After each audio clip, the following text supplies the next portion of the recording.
Hello and welcome to Brennix Reviews, and today we have The Gore. Yes. So on this one, we're going to be talking about something that's more your subject than it is mine, but I do have something to contribute as well. And that is talking about computer game consoles, retro computer game consoles. I'll just get my bit out of the way first, because this one's going to be more your video. I have covered this on the channel in the past, and that was the Amiga 500 A500 Mini, which you get this, and it's small, and it's smaller than the original was, and it doesn't have functional keys. But there is also this Commodore 64, which is full size and has a functional keyboard. It's quite a lot of fun to play on. I'll just get the thing out actually, but this isn't. I didn't have a Commodore 64 when I was a kid, but I had the Amiga 500. But it's very similar kind of thing. So the games are loaded on here. You've got a functional keyboard, and it's just pretty cool to have. You just plug it into your TV or a monitor or something like that, and you're ready to go. And you can plug in, or you can download other games onto a USB stick and plug that in as well. If you know what you're doing, it's not too difficult to do. And then there you go. It's very similar to the experience of having the original game, and you get a joystick and a joypad and all the other stuff with it. But and I've talked about the A500 Mini on the channel a few years ago when it came out. But you got into this quite recently. You got a Super Nintendo, I believe. Yes. I was going to ask, how many games does the Commodore come loaded with? What you've got? So that one comes with 64 games, does the Commodore 64. The Amiga 500 comes with 25 games preloaded. And how easy is it to add more games, you were saying? It's pretty easy. There's a website. I think it's unofficial because these are unlicensed, but you can download them. I think they're on ROM files from memory. And yes. You just download them, put them onto a USB stick on using your phone or a computer. And then once they're on the USB stick, you've got to kind of put them into a little folder and name the folder something. And then you just basically plug that into the console, and there's a little setting that you go on just to open the USB stick and play the games on there. It is very simple. It's done so that it will be easy to do. Yes. So what about yours? That's cool. Yes, I got a Mini S10, not to be mistaken for a Mini Topher. That is very different. Oh yeah. But it's basically comes loaded with about 25 games, which is kind of not really much because they're the same. How to put this? It doesn't really matter whether you get one of these classic Nintendo collections from Switch or something. It's always the same handful of games because of rights and stuff. So it's kind of a pain in the ass to get new games that you haven't got 57 times before. I love Super Mario, but at the same time, I don't need 15 copies of Super Mario. Yeah. Because I remember quite a few years back. In fact, it was probably about 20 years back. I was helping you get vintage games off eBay, and you were paying quite a lot of money for those. Yeah, I think the one I got was Phantasy Star 4, which was a tactical mistake because it was released in a collection with all the other Phantasy Star games for a reasonable amount. I must have paid nearly 50 quid for it. They bought actual copy of the game that ran. Yeah, because with these vintage games, you're kind of at the mercy of the old technology and hoping that it hasn't degraded or rotted or anything like that, or got any kind of issues with the technology. But obviously found a new lease of life with these new consoles.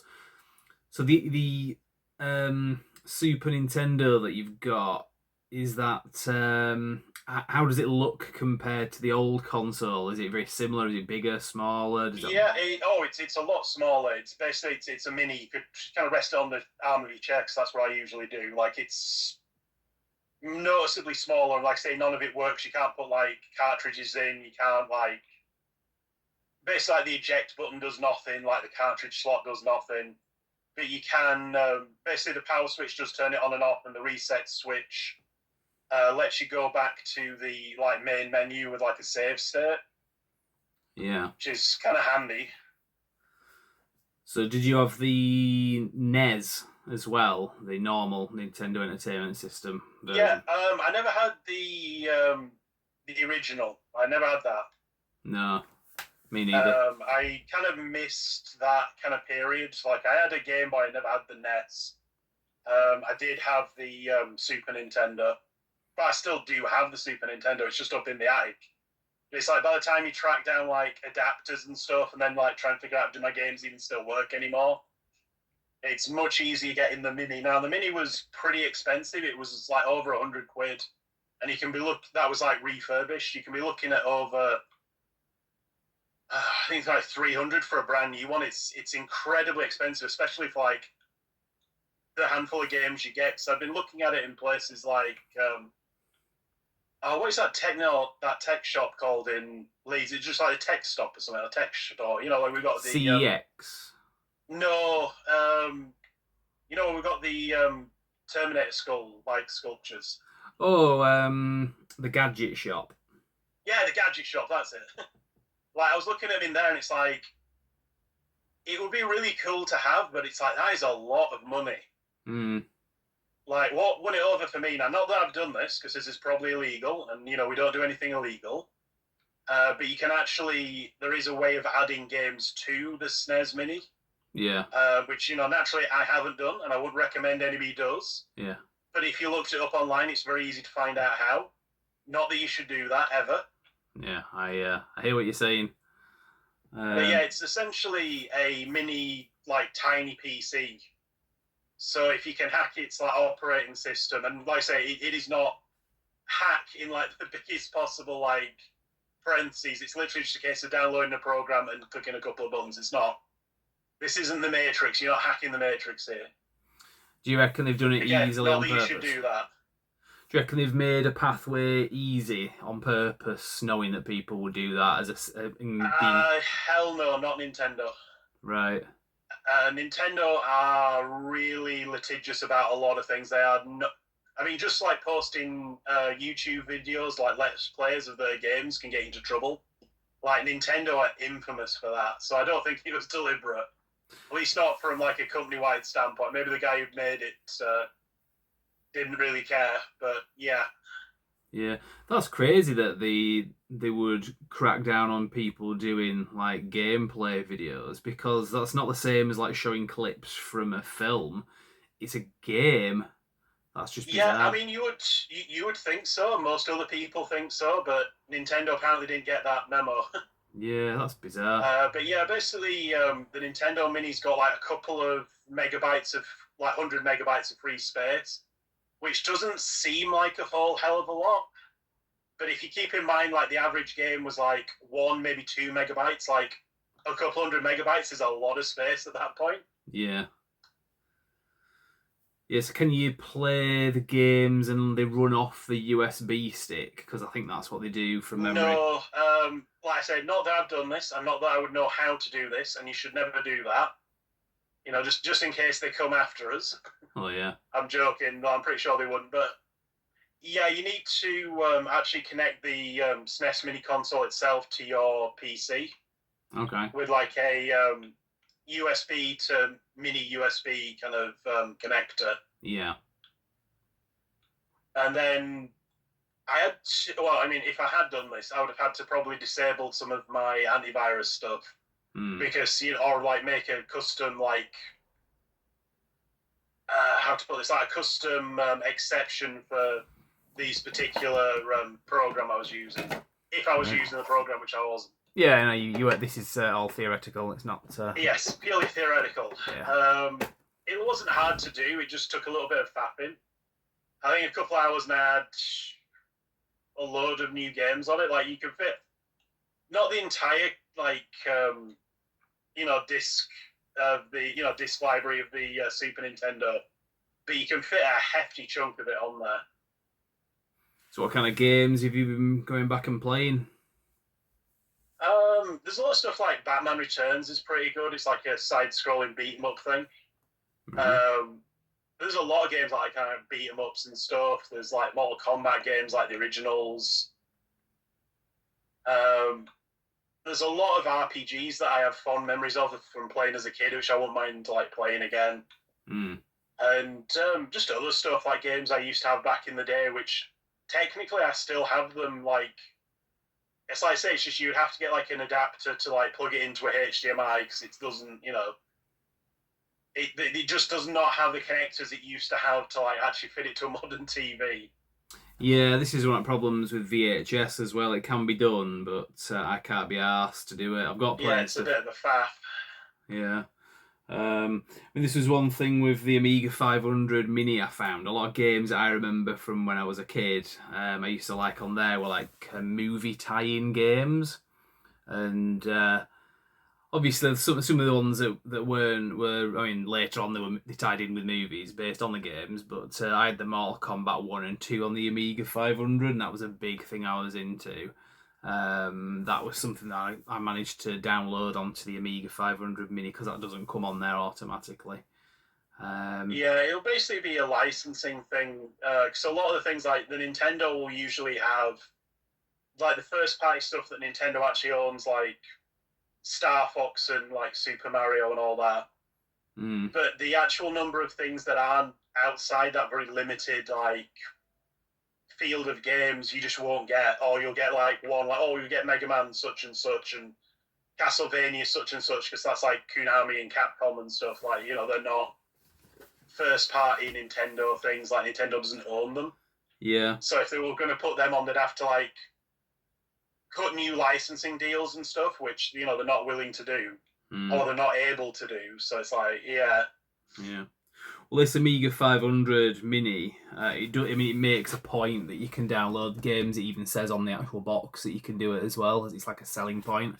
I'll just show it on the screen, the games that it's got. Do you remember a game called the Chaos Engine? I didn't remember it by name until I started playing it. Yes, I think so. It's like one where it's like top down and you're looking maybe from a slight angle on these like two characters that kind of go around shooting and stuff. That was a popular game. That comes packaged with this. And there was Zool as well, the ninja of the nth dimension. That was that one there on camera. It was kind of like Sonic the Hedgehog, but for like a different console. And Another World, that was a really good game. That had like really smooth motion on it, I seem to remember. And Stunt Car Race. God, that was crap, but I used to like it.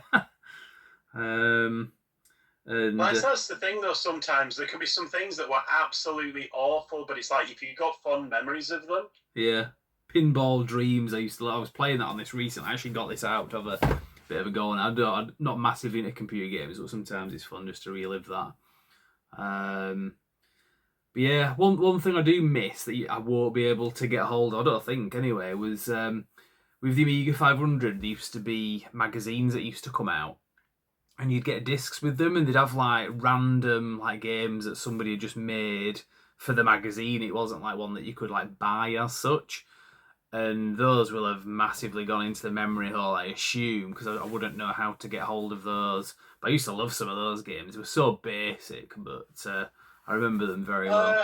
Honestly, it might be worth taking a shot at looking for them. Like you're probably right, and they are in the memory hole at this point, but people can be weirdly like neurotic for like preserving stuff. Yeah, I would like to see. You can get emulators and stuff. In fact, I had one on my old phone, which is weird, of the Acorn Electron, because when you were playing Nintendo, I was playing like a budget of a budget of a budget console. What I mean by that was like the BBC, which was nothing to do with the BBC, I don't think, but it was a computer, and it was... nothing to do with the other acronym for BBC. Yeah. But then people that couldn't afford... People that got that were the ones that couldn't afford Nintendos, and people that couldn't afford the BBC got the Acorn Electron. That was my family. We could afford it, but my mother smoked all our money away, so we didn't really have money for things like holidays and Nintendos and stuff.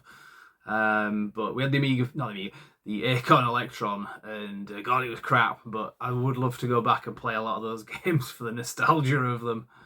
Yeah, I mean, like, for example, I downloaded, if I was going to download, I downloaded James Bond Jr. This was not a good game. It's kind of cringe, but it's a game I had at the time, and I have kind of like weirdly fond memories of it, as like bizarre as it is. It's like I'm probably only going to fire it up one time, mess around with it for half an hour, and then be like, that game was crap. I'm never touching that again. Yeah. But just for the nostalgia of it, it's like I would like to, Yeah, because there's a lot of imagination, kind of. You brought imagination to these games when you played them, whereas I think in more sort of recent decades, it's more the imagination is in the game itself, whereas with these you had to do a lot of the imagining because there wasn't much to them. They were very basic games. I mean, it's also a case of like there has been like a thing where like retro games have been coming back massively. Because if you get a retro game or like an older game, you don't have to like buy the DLC. You don't have to buy the loot boxes. You don't have to buy this. You don't have to buy the other. You just buy one game and you've got the entire thing. Yeah, that's true. The definitive experience. It's not padded out with a load of like pointless busy work. So got constant engagement, and a lot of the problems in modern games just do not exist in like older games. Mm. And like I say, like sure, getting the SNES Mini, for example, was quite expensive for what it is. Like I say, I think I got it refurbished for. It was just over £100. It's not too Although bad. I did then have to immediately go and track down the HDMI cable because they forgot to include that. Kind of important because there's no other way of playing it without the HDMI cable. Yeah. Did you say, because, not to get too personal, but how long is your cable that you got with it? Was it long enough? No, I've had to. Basically, the cable on the controller, if it's sat on the arm of my chair, like literally right next to me, it's a good length. If it's anywhere near the actual TV where you'd like put the console next to the TV, I would have to be sat on the floor in front of the TV to play. It's that short.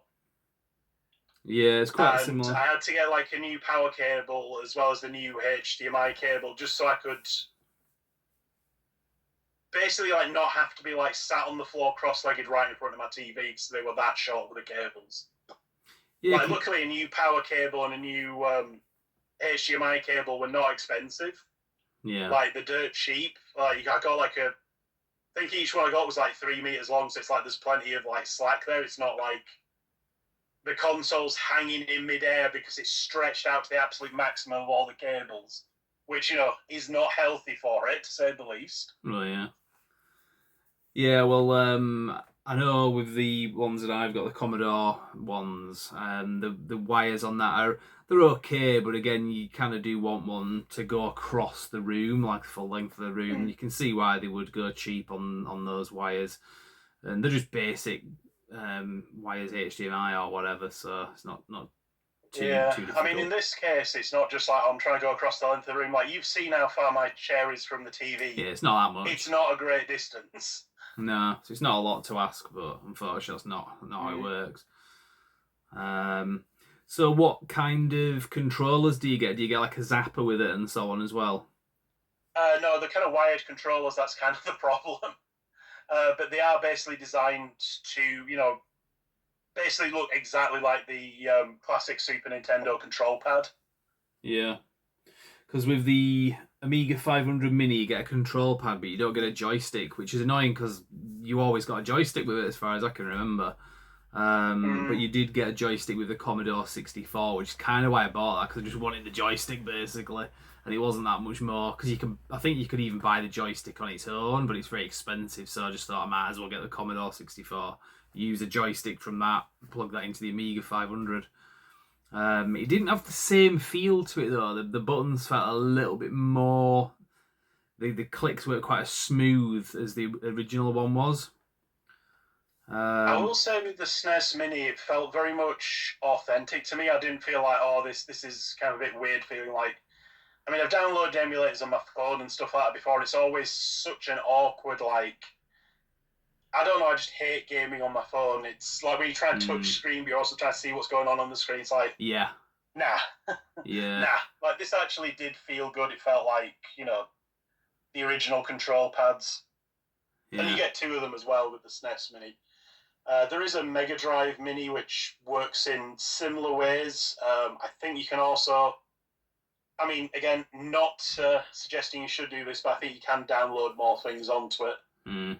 Although, to be honest, like if you got the SNES Mini, as long as you install another emulator program onto it, you can just play Mega Drive games on the SNES Mini. Yeah. Well, that's all interesting. Are there any others that you think you might buy? Because I know there's a PS1 in there, I think, at the very least, that you can get. I don't know, maybe I don't have quite the same level of nostalgia with the PS1. Not to say anything bad about the PS1, it's just I think it would be easier to get a PlayStation running, and a lot of the games that have been re-released or you can get them. There's a lot less games I think back on oh man, I really want to play that. Yeah. I used to have that back in the day, and I really want to play it again. It's like there are some, sure, but yeah, because PlayStation 1 games, those were on compact discs, then PlayStation 2 was DVD, and then they were backwards compatible, so you could play PS1 games on your PS2 console. I seem to remember that.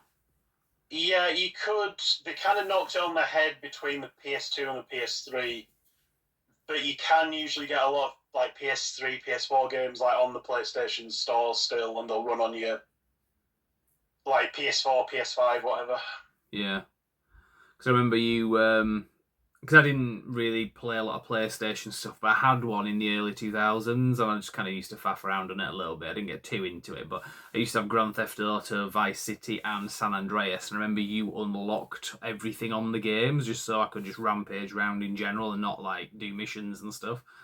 So I had a lot of fun with that. In fact, Paul Cage mentioned recently he got the a CD box set of the soundtrack to Grand Theft Auto Vice City. I think he got a pretty good bargain for it. Or did he? No, or he found it. It's something that he's had for a while, and realised that it's worth quite a lot of money now. So stuff like that's pretty cool if you've got vintage games or tie-in things like a soundtrack. But yeah, again, I wouldn't really want to go back and revisit those games. I wouldn't go out of my way to do it anyway, like I did with these really old ones, because those were more from my childhood, not early adulthood, which I think is what PS2 was for me. Yeah, I mean, like I said, there are some games that I've liked, but like I said, a lot of them have been remade. I really liked Front Mission 3. I can just get the HD upgraded version of it that runs on the PS5, and it looks, just fine. Is there it looks way better than it ever did on the PlayStation? Let's put it that way, because it's proper high definition remake, basically. Yeah. Was there an S10? I mean, sorry, an N64 as well. I'm pretty sure there was, but then again, never had the N64, and I think without the nostalgia, the graphics have always put me off the N64.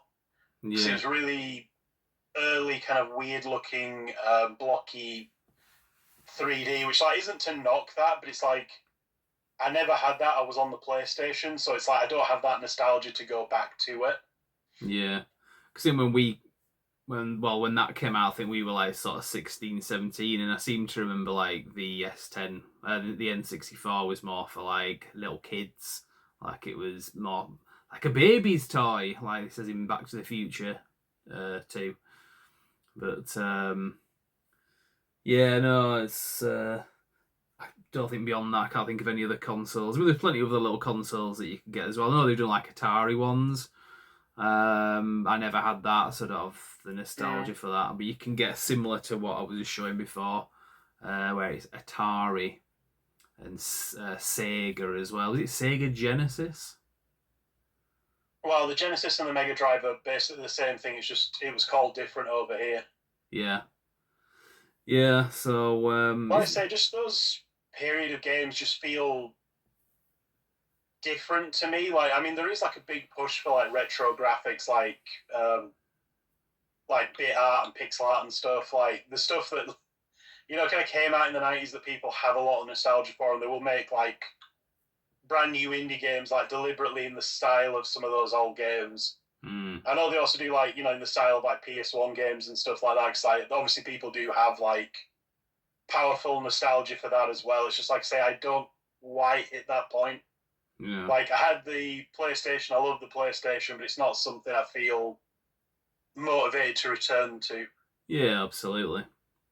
We like to talk about physical media on this channel and so on, and sometimes the technology for these things deteriorates or just kind of goes out of fashion, and then you lose access to these things. So, computer games, unfortunately, seem to have gone that way for all the old ones. So it's good when you've got, the point is not to be negative, it's positive, because it's good when they get a new lease of life with these vintage consoles, retro consoles that they then re-release. So that's pretty cool. So yeah, unless any other thoughts on that? Nothing major. Like I say, I just think in general there is like a push towards nostalgia of like going back to, you know, just the nine. I think a lot of like younger people do feel a certain nostalgia for the 90s that they never knew, but it's just like, oh man, I could buy a game and play a game without having to buy like 57 different extras and worry about it going offline next week. Yeah. I could just go to a store and like actually buy things like physically that existed, like check out. Like, oh hey, I really want that CD. Oh, the CD's here, I can buy it, you know. Yeah. I think there is like a nostalgia for that. Cool. Like, oh, I can go to an arcade, you know. Play arcade games. So, we'll knock this on the head anyway. We've got another video coming up shortly. What's that video going to be about, Cor? We're going to go through all the Bible games. Joking, Paul, calm down.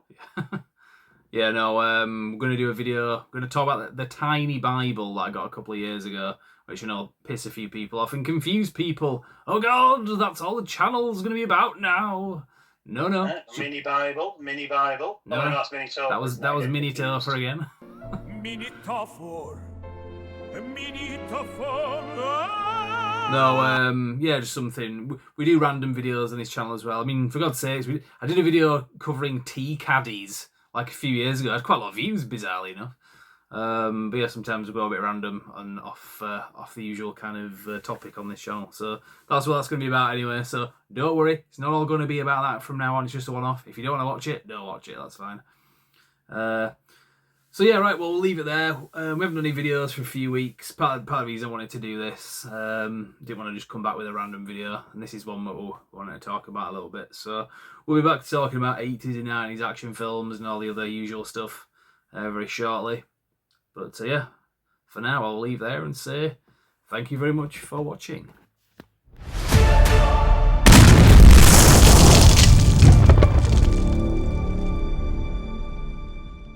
Yeah. Well, we're going to be talking because Cage loves this topic. Left Behind: Eternal Forces, the Left Behind video game. I'm just looking at you. We're not really talking about that. Yeah, I don't even think Paul's going to get the reference there, but there we go. So yeah, no, what we're going to be doing is